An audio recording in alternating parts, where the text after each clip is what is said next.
1. ágúst. Komdu þér í samhljóm við mig í friði og kyrrð.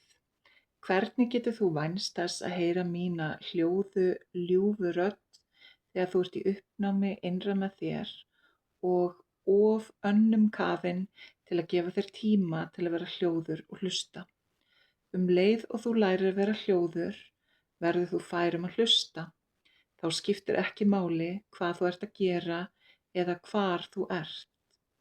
Þú verður fær að setja yfir þig friðarhjúp, kyrrð umhverfis þig og finna upptök friðarins sem engar truflanir ná til. Þar muntu finna mig inni í þínum innsta kjarna. Þú munt öðlast skilningu á einingunni við mig, uppsprettu allrar sköpunar. Í þessum friðarhjúpi og einingu hefur þú fullt vald á hverri stöðu. Þú munt vita nákvæmlega hvað á að gera og hvernig á að gera það. Þetta geta allir einstaklingar gert þegar þeir vilja. Það tilheyrir ekki örfáum. Því ekki að vera hljóður núna og hafa fullkomna hugarró.